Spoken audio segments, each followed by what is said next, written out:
Antecedentes del caso. El 25 de mayo del año 2000, Ginette Bedoya, en el ejercicio de sus funciones como periodista del periódico El Espectador, en el marco del conflicto armado interno, acudió a la cárcel La Modelo, ubicada en la ciudad de Bogotá,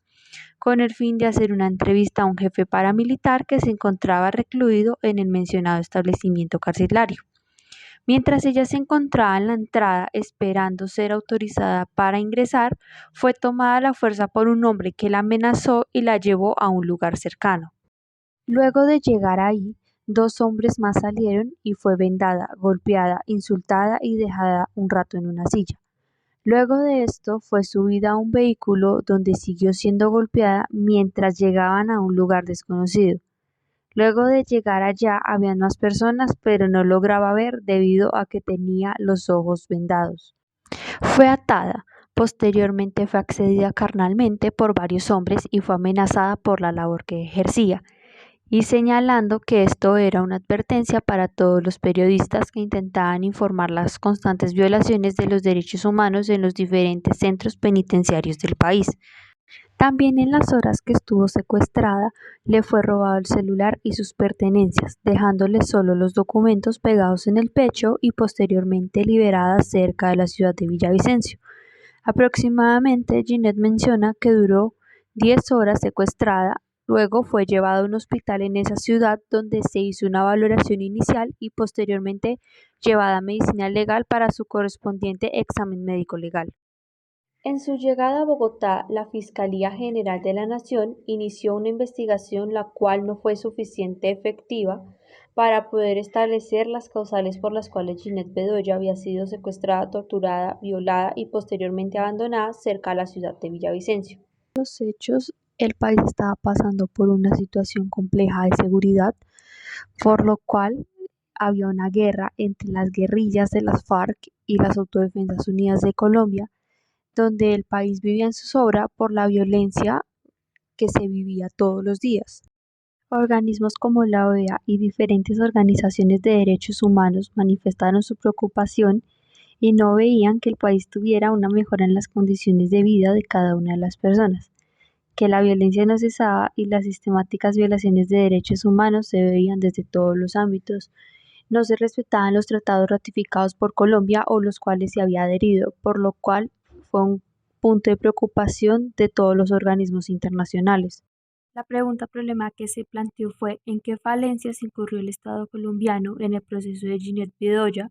para poder determinar por qué éste debe acudir a la Corte Interamericana de Derechos Humanos para la resolución de su proceso en vez de haberlo solucionado el Estado colombiano. La problemática central abordada es que se evidencia que el Estado colombiano tuvo falencias en la investigación y la importancia que le dio al caso. Se tomó en primer lugar que la señora Ginette Bedoya se hiciera responsable por los hechos ocurridos por la labor de ser periodista y por el hecho de ser mujer, por lo cual es un acto discriminatorio en razón del género.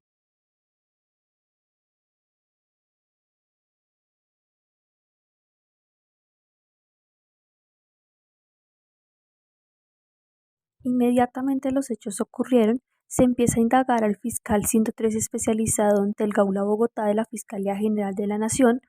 donde acude al hospital donde se encontraba la señora Bedoya para recibir una declaración juramentada de ella. No obstante, debido a su estado físico y mental y los evidentes signos de alteración psíquica, esta se terminó aplazando varios días. En el mes de junio se asignó a la Unidad Nacional de Derechos Humanos, donde se tomó el testimonio de Ginette Bedoya y se tiene en cuenta todos los exámenes psicológicos, ginecológicos y la historia clínica para tener el elemento material probatorio para resolver de manera oportuna este caso. Pero entre el año 2001 y 2003 se siguió con la indagación dentro de la cárcel La Modelo para establecer quién había citado a Ginette Bedoya y quiénes habían ordenado que se ejecutaran dichos actos hacia ella, por lo cual el proceso penal seguía sin ningún tipo. Luego se siguió la siguiente cronología. Entre los años 2007 y 2012 se acordaron nuevas diligencias de investigación donde se obtuvieron registros fílmicos de las cámaras de vigilancia del día de los hechos, de datos sobre personas que se encontraban trabajando en las instalaciones y de personas que vieron los sucesos como alias El Panadero o alias Popeye. En 13 de agosto de 2007, el fiscal sexto especializado de la Unidad Nacional de Derechos Humanos y Derecho Internacional Humanitario acordó dar impulso a las investigaciones y, por lo tanto, se le pedía una ampliación de declaración de parte de la señora Ginette Bedoya, escuchar una ampliación de declaración del señor Mario Jaimes Mejía e indicar al Grupo de Derechos Humanos del CTI que continuarán con las respectivas labores investigativas para identificar a las personas que hayan estado como actores intelectuales o materiales de los hechos, como determinadores o partícipes. Desde luego se siguió el trámite entre el 2007 y 2012, donde tenía que rendir una ampliación de los hechos, generando una afectación psicológica en ella, por lo cual el trámite de la Fiscalía era buscar una responsabilidad hacia aquellas personas que no tenían nada que ver por los sucesos. ¿En relación de qué? De que se buscaba victimizar, de que por el hecho de ser mujer y el hecho de ser periodista era que se había ganado lo que ella le había sucedido, por lo cual esa fue una de las causales por las cuales se acude a la Corte Interamericana de Derechos Humanos para buscar la protección de sus derechos. Las demoras presentadas en el proceso penal del periodo 2001 al 2011 era que se le pedía a la señora Ginette Bedoya la declaración sobre los hechos, lo cual causaba un perjuicio en la salud mental de ella, y ver que este proceso solo se trataba de demostrar que había sido la culpable de los hechos que le habían ocurrido y que el sistema judicial era demorado debido a los procesos penales que habían sufrido un cambio con entrada de vigencia de la Ley 600 de 2000 y la Ley 906 de 2004. También la Ley 599 del año 2000, que fue la entrada en vigencia del nuevo Código Penal, el cual no aplica en este caso objeto de estudio debido a que los hechos fueron ocurridos antes de la promulgación de este código, por lo cual ella se empieza a buscar estrategias internacionales para amparar esos derechos que se estaban vulnerados porque la impunidad en el proceso de ella era muy elevada. En el periodo que ocurrieron estos hechos, en el Congreso se estaba tramitando la creación de un nuevo Código Penal, el cual fue aprobado y publicado el 24 de julio del 2000 y empezó a regir desde el 24 de julio del 2001, por lo cual el principio de legalidad no podía ser aplicado a este caso debido que por lo cual se tramitó bajo el Decreto Ley 100 de 1980, del cual era el código que presentaba muchas falencias por los hechos que habían ocurrido en los últimos años y por la falta de aplicación del mismo. Los delitos de los cuales fue víctima Ginette Bedoya fueron el secuestro, tipificado en el artículo 268, la tortura, tipificada en el artículo 279, y acceso carnal violento, tipificado en el artículo 298 del Código Penal, los cuales tenían penas muy mínimas para proteger a aquellas personas que eran víctimas, por lo cual estos delitos eran bajos, como se mencionaba anteriormente, no cumplían con la garantía de restauración ni de la persona ni de la víctima, y se tramitaba bajo el decreto. Es uno de los factores principales y antecedentes que se presentan. Colombia lleva un conflicto armado desde los años 50 y se había agudizado en la época de los años 80 y 90, por lo cual la amenaza hacia periodistas era muy evidente y ya habían fallecido muchos a causa de las amenazas que grupos al margen de la ley enviaban constantemente para que dejaran de decir la verdad y fueran en contra de sus ideales. En esta época de los 90, la Corte Interamericana de Derechos Humanos y diferentes organismos internacionales ya habían mencionado que la labor periodística en Colombia era muy riesgosa y por lo cual el Estado colombiano tenía que velar por la protección de su integridad y de sus familias. En los antecedentes que se presentaron antes de los hechos que fuera víctima la periodista Ginette Bedoya está la guerra que mantenía las FARC y las Autodefensas Unidas de Colombia, por lo cual, ¿qué sucedía? Ella ya había sido víctima de las FARC y después de los hechos ocurridos en el año 2000 vuelve a ser secuestrada por parte de... Se debe tener en cuenta que luego de los hechos suscitados el 25 de mayo del 2000, ella seguía siendo víctima de amenazas por parte de diferentes grupos al margen de la ley, por lo cual ella encontró que en el Estado no podía garantizarle la protección a sus derechos y tampoco iba a tener una retribución a los hechos que ella había sido víctima, por lo cual ella termina acudiendo a la Corte Interamericana de Derechos Humanos junto a la Fundación para la Libertad de Prensa para que amparen los derechos de ella y condene al Estado colombiano por no haberla protegido cuando estaba en una época de peligro el periodismo. En el periodo del año 2001 al 2011, Ginette Bedoya sufrió de varias amenazas a su integridad y la vulneración de derechos. Como tal, en el año 2003 fue secuestrada nuevamente junto a su equipo periodístico del Tiempo durante 5 días, donde fue atribuida a las FARC. En el 2010, cuando publicó el libro Vida y Muerte del Mono Jojoy, fue víctima de amenazas, por lo cual tuvo que salir del país, por lo cual en los años siguientes sigue siendo víctima de amenazas desde medios electrónicos, sean nacionales o extranjeros, por lo cual en el año 2011, junto a la Fundación para la Libertad de Prensa, presenta la demanda ante la Corte Interamericana de Derechos Humanos para que el Estado colombiano fuera condenado por el hecho de no haberla protegido, sabiendo que ella había sido víctima de un atentado y que su vida corría riesgo. Desde el año 2011 se aceptó la solicitud y se hizo el informe de admisibilidad en el año 2014. En el año 2018 se hizo un informe donde se le pide al Estado colombiano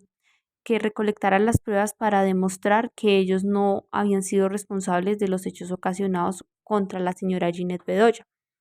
En esto el Estado aplazó las audiencias durante buen tiempo, debido a que indirectamente el Estado conocía de la responsabilidad que había obtenido en el suceso, porque se demostró que habían agentes del Estado involucrados en este caso. En este caso, la Corte Interamericana de Derechos Humanos analizó todos los hechos que ocurrieron en el caso, estableciendo de manera clara que Colombia había incumplido los diferentes tratados que ha firmado por el hecho de permitir que sucediera este caso y la falta de aplicación de la justicia penal en el país.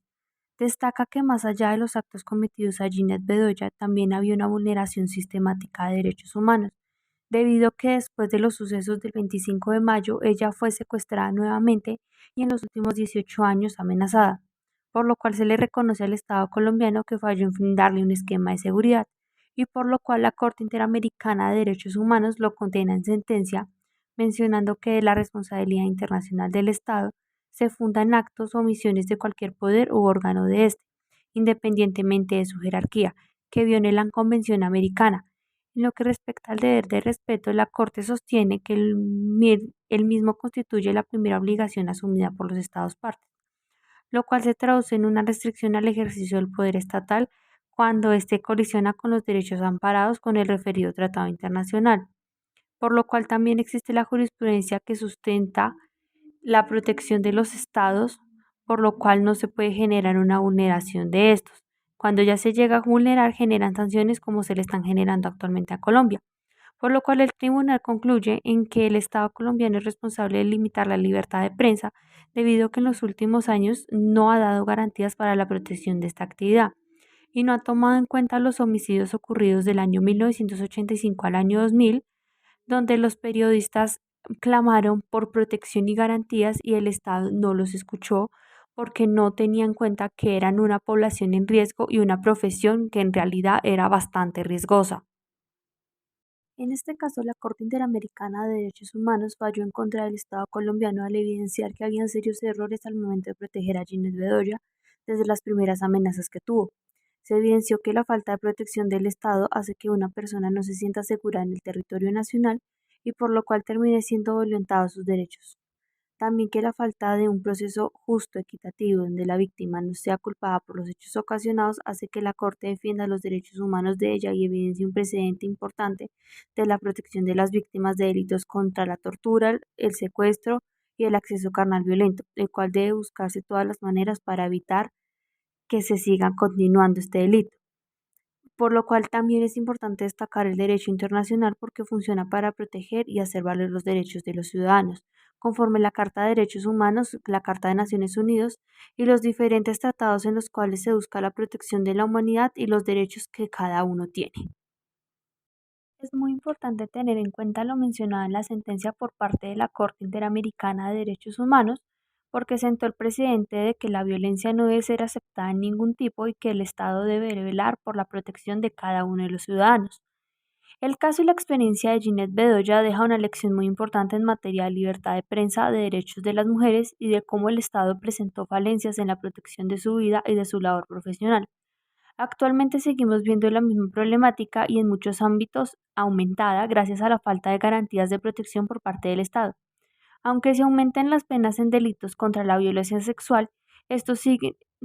siendo insuficientes para poder tener una justicia equitativa para todas las víctimas y por lo tanto debe cumplir con todos los tratados internacionales que ha ratificado para proteger a la mujer de estos delitos.